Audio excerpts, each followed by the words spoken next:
Another method of finding x is also called roots, solutions, or zeros.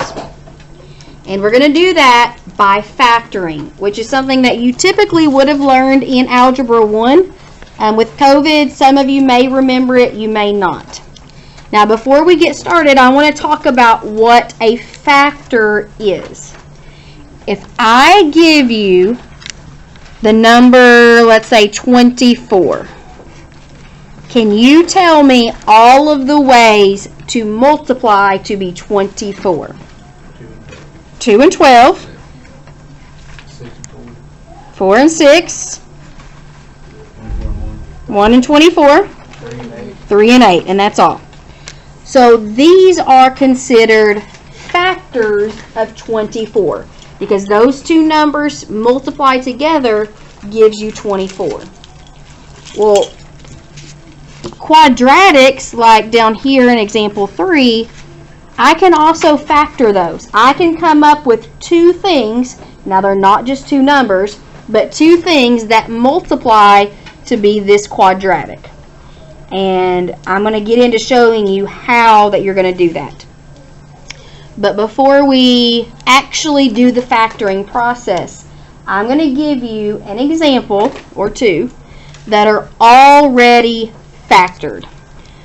So, example 1, these two things, those are called your factors. So numbers 1 and 2 basically did the first half of the problem for you already. Hold on, why am I different? Because you're on the wrong page.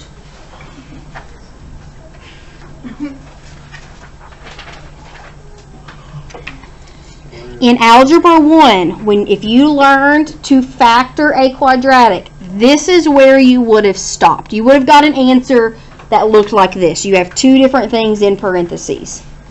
But what we are doing is we are finding the x-intercept, which means I need to set each factor equal to 0 and solve for x.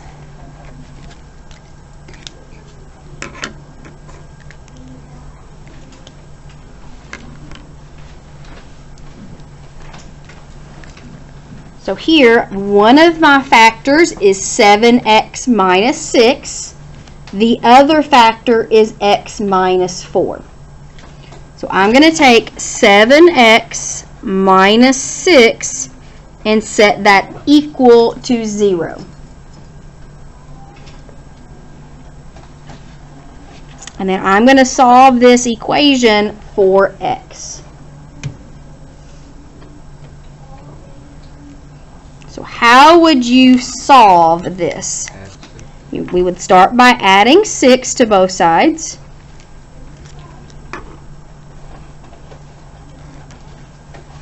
What is 0 plus 6?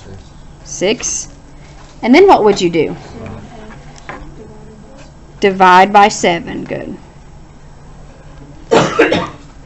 When you type in 6, maybe this one's not coming up. When you type in 6 divided by 7, you get that really weird decimal. Don't write that down. Just leave it as a fraction. Leave it as x equals 6 over 7.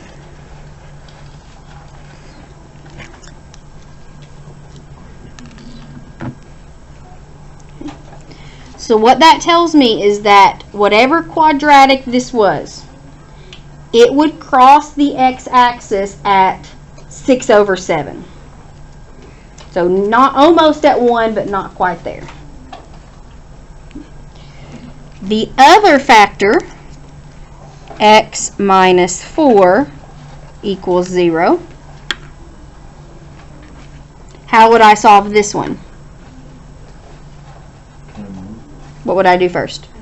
Add 4. And what is 0 plus 4? 4. Do I have anything to divide by?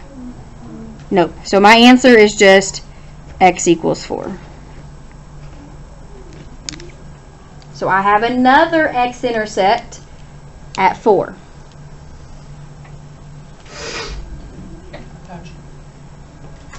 Okay. So number 2 is very similar. I've got two factors that I'm going to set equal to 0. So the first one, x plus 5 equals 0.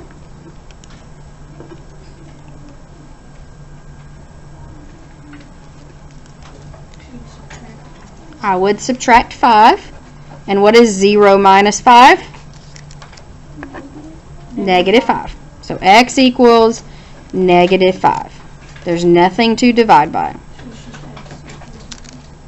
Just x equals negative 5. And then the other one, 2x minus 9 equals 0. Yep, we would add 9 to both sides.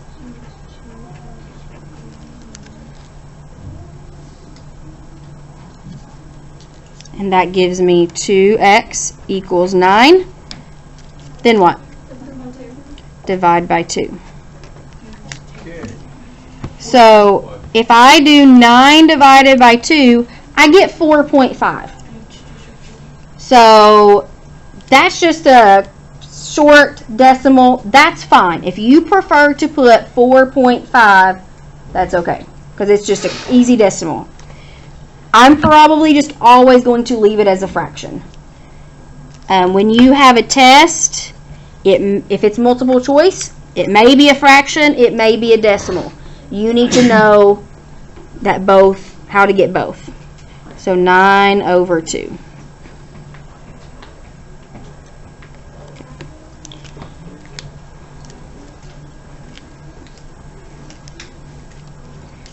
Now from here on out,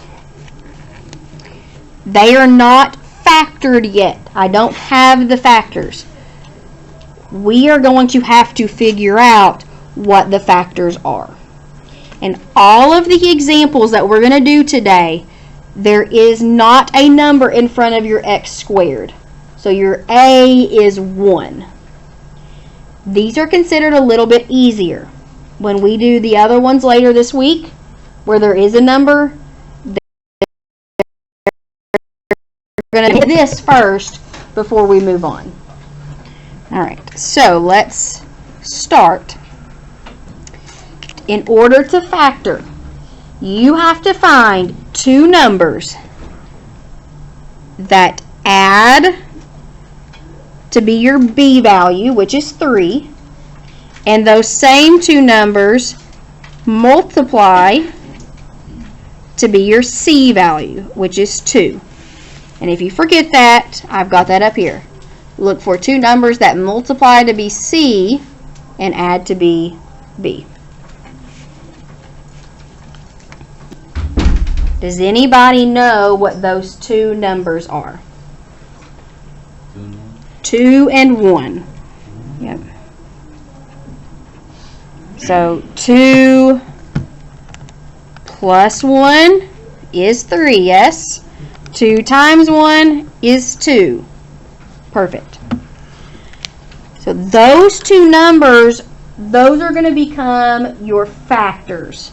I'm going to have a factor. One of them is x plus 2, and the other is x plus 1. So you have like an x, and then if it's a positive 2, it would be plus 2. If this was a negative 2, you would have wrote minus 2. So my factors are x plus 2 and x plus 1.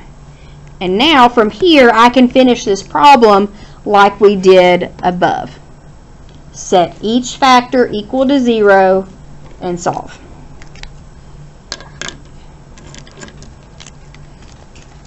So I'm going to have x plus 2 equals 0.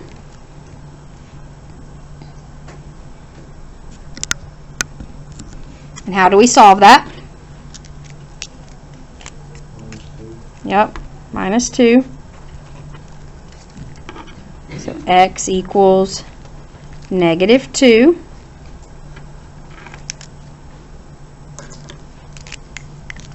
And then the other one, x plus 1 equals 0. We subtract 1 from both sides to get x equals negative 1.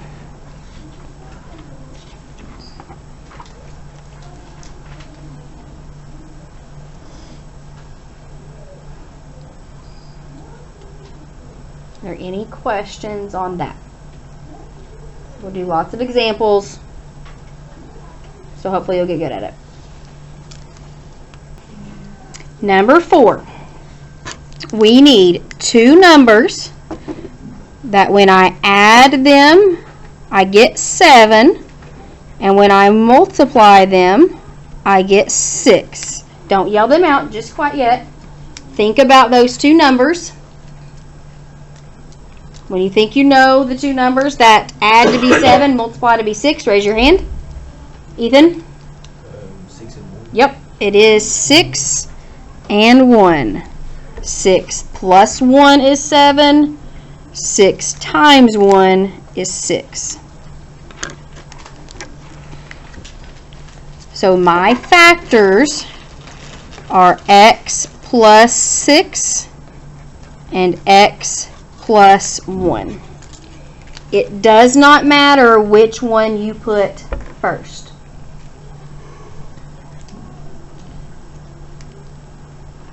Now, I'm going to show you right here, which I should have done in number 3, how to check to make sure that your factors are correct, to make sure that you picked the right numbers. So if you'll get your calculator,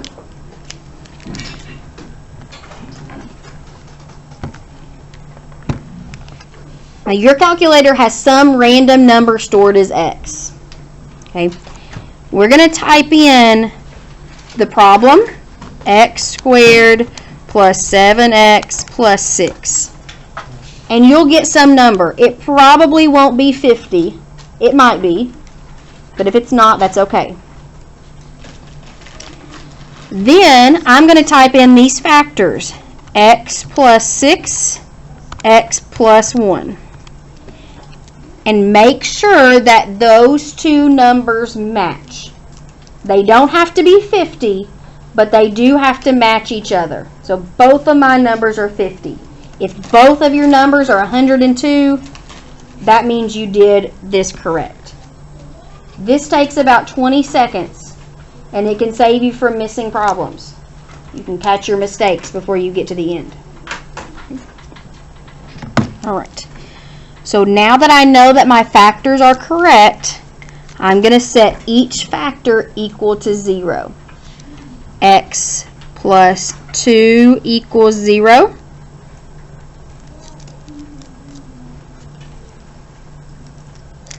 So how do I solve? Oh, that should be x plus 6. I was looking over here. X plus 6. So how do I solve this one? Minus 6. And we get x equals negative 6. So I have one x-intercept at negative 6.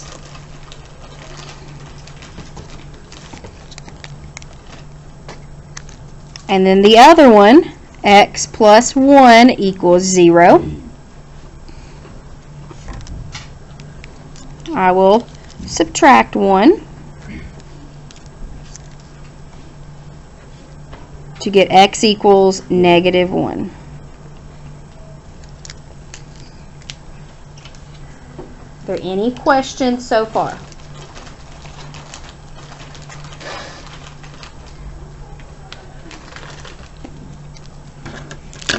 So let's move on. We've got some more examples.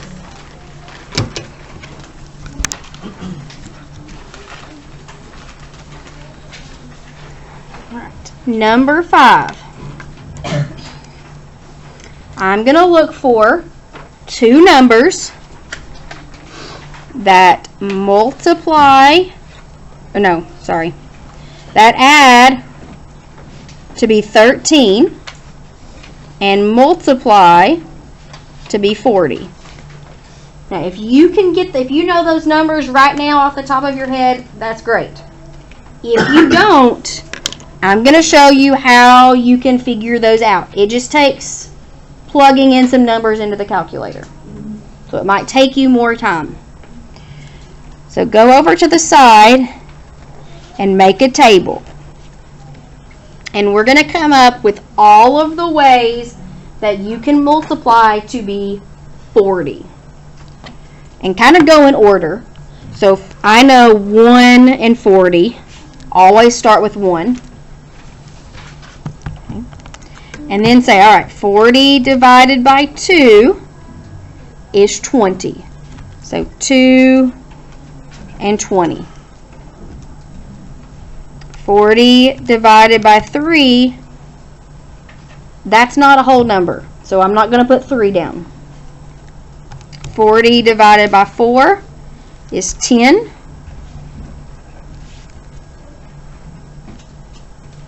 40 divided by 5 is 8.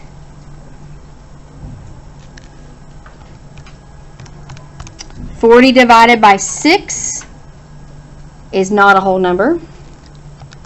40 divided by 7, not a whole number. And then if I go 40 divided by 8, I'm back at 5. So I can stop there. So these are all of the ways that you can multiply to be 40. Which of those sets of numbers also add to be 13?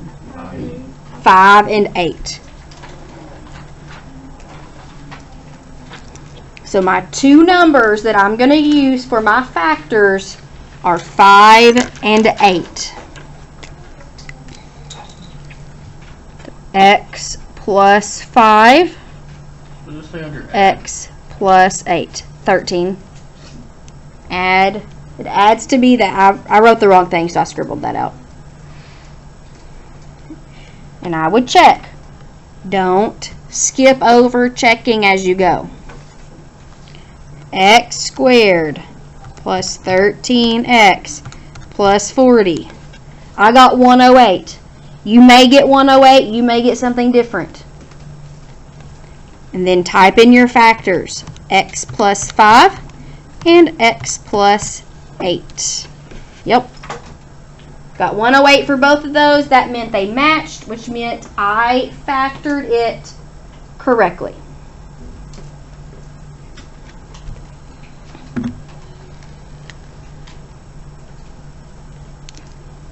Now that you have the factors, what do you do with them?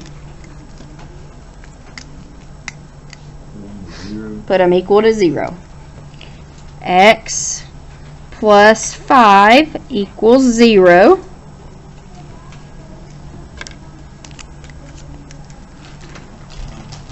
Minus 5 from both sides. Yep, x equals negative 5.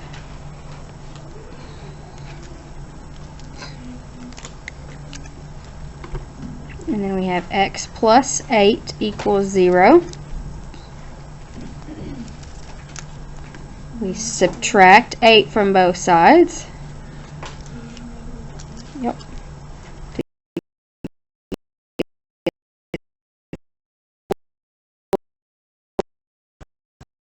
If you graph it in the calculator across the x-axis at negative 5 and at negative 8. What's your number again? Because you can't multiply 3 by any whole number to get 40. Okay. Let's look at number 6. We have to find two numbers that add to be 12 and multiply to be 32.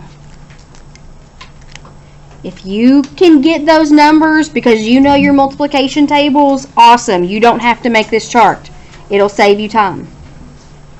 Otherwise, let's go to the side and make a chart for 32. So 132.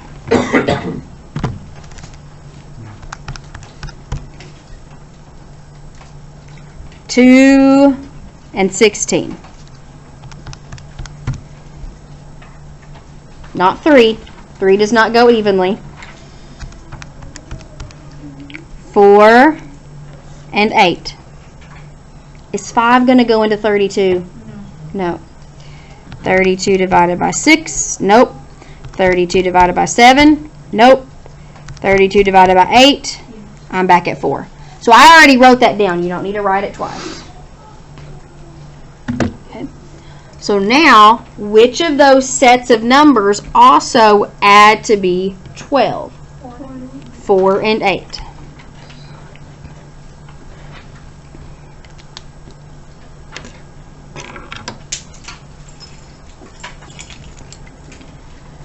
So my factors are x plus 4 and x plus 8. So if I gave you a question and I said, what are the factors? That's all you would have to do. When we set it equal to 0, that is us finding the x-intercepts.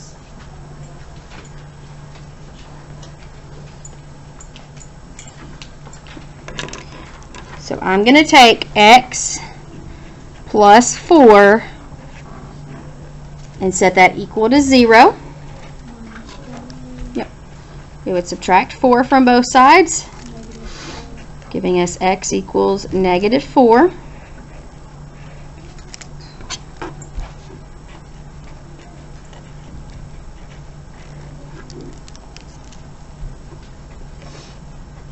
And then my other one, if I subtract 8, I get x equals negative 8. So you may be noticing a pattern. You may realize that the two numbers that I pick, my x-intercepts are always the opposite. However, that will not always be the case. When we get to the examples that have a number in front of the x squared, it's not that way. So I don't want you to get your numbers and then just go down here and put x equals negative 4, x equals negative 8. I want you to write this out. I know it seems like way too much writing, but it's really not. I want to see all of that work because that's the habit you need to be in so you don't mess up later on.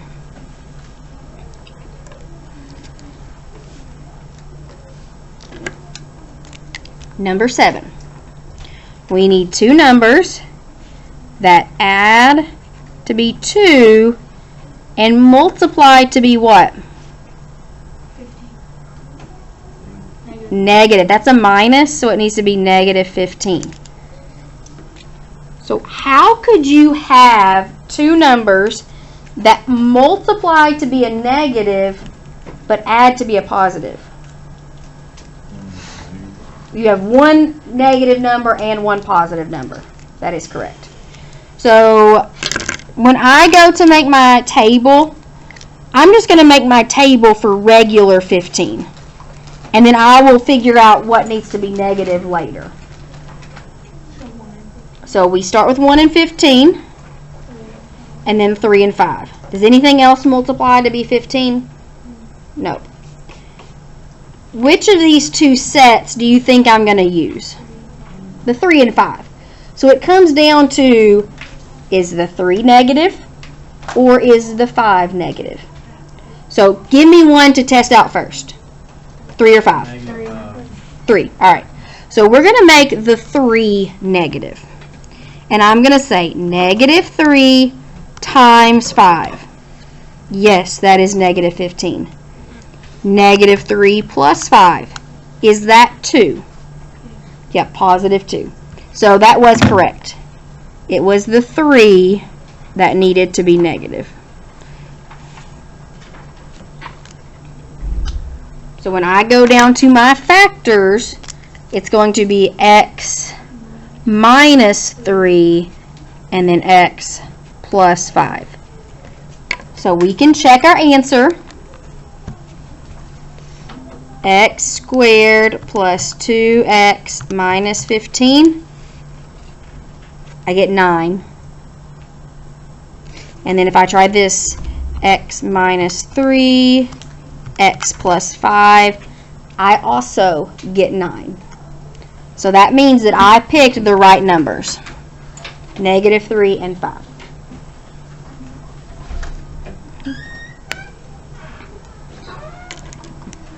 So now I'm going to set each one of those equal to 0.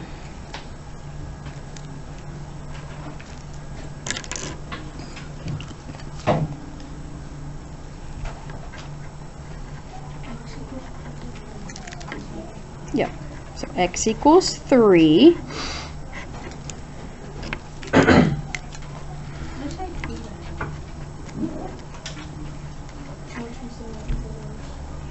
It's not going to get worse today. The other factoring, just one extra number in front of the x squared, can really throw it off a little bit, make it a lot harder. But we're not there yet.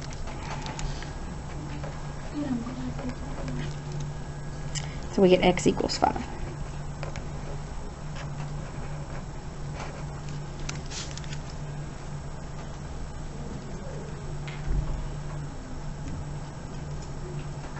Are there any questions?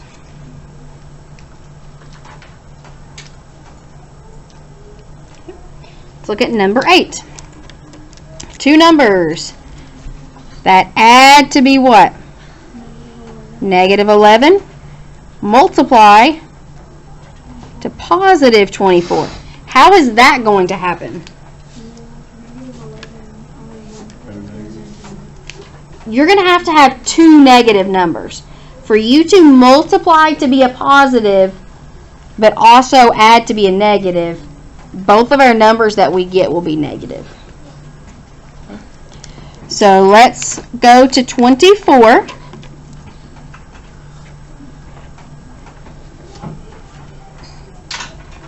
So I have 1 and 24, 2 and 12, 3 and then 4 and 6. Now I already said I know both of those needs to be negative. So I can go ahead and do negative, negative, negative, negative, negative, negative.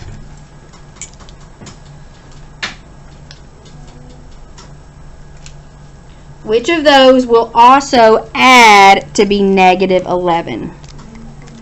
-3 and -8.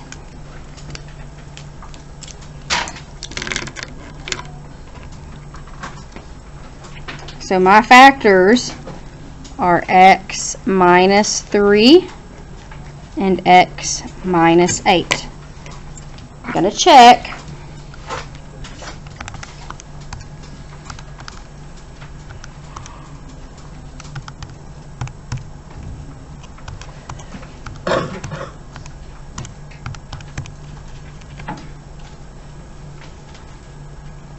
Since these two numbers matched, I did it correct. I picked the right numbers.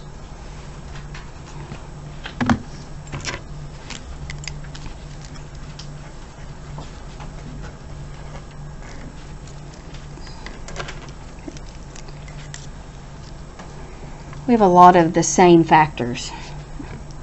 Those are x minus 3s, lots of 8s. Okay. So if I add 3, we get x equals 3.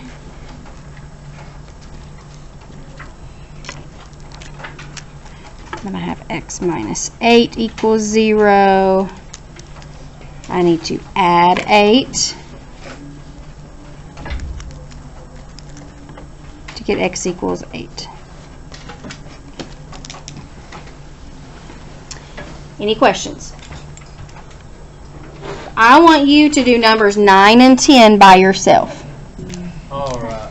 So the two numbers that add to be -4 and multiply to be -21 are +3 and -7. So my factors are x plus 3 and x minus 7. Now when I set those equal to 0 and solve, I get x-intercepts at -3 and +7. Now number 10, both of your numbers had to be -2. When you have the same factors, you really only have to set it equal to 0 once, because you would get the same answer. So an example like this only has one x-intercept.